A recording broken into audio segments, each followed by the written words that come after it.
Aisha Brown works in the Human Resources Department for a major corporation with over 250 employees. She is biracial and she calls it double minority, African American and Hispanic. She encounters different races each day and speaks with them about concerns and issues employees have in the workplace.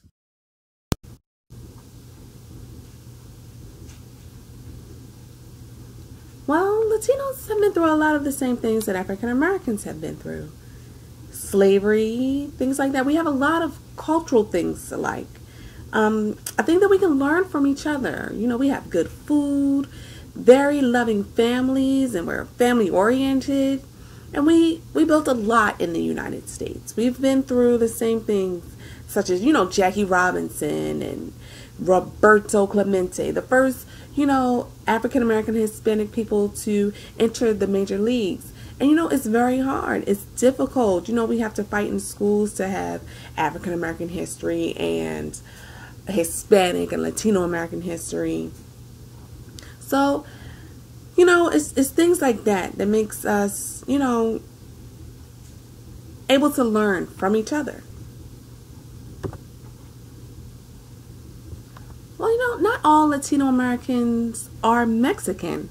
There are different cultures of Latinos. I'm personally mixed with Spanish. My family comes from Spain and my mother was born in Spain.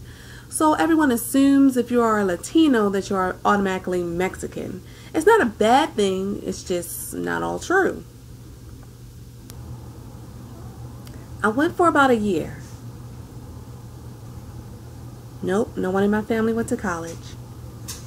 According to PewResearch.org, for many Hispanics, economic factors remain an obstacle to college enrollment.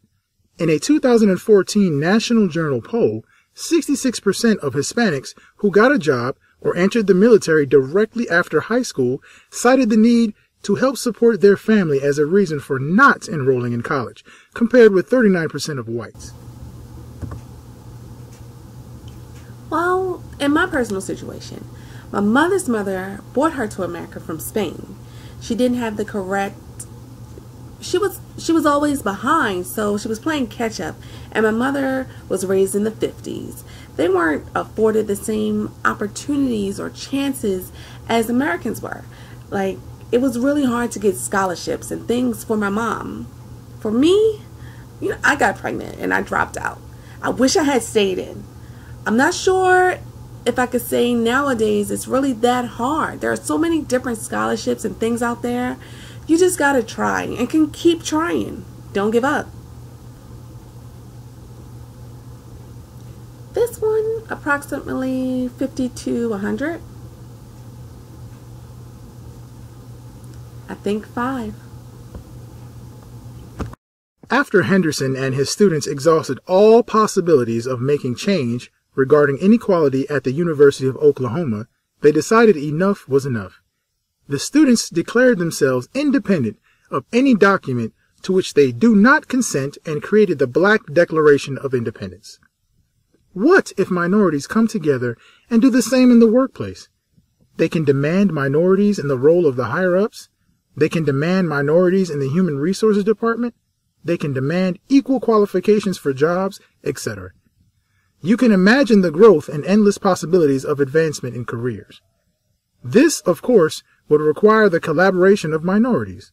According to HuffingtonPost.com, both communities face high unemployment rates, high dropout rates, systemic poverty, gang violence, a disproportionate number of prison inmates, and continual discrimination. But we must remember, both communities have trust issues because they have been treated extremely unfairly throughout American history, and they are protective of their achievements.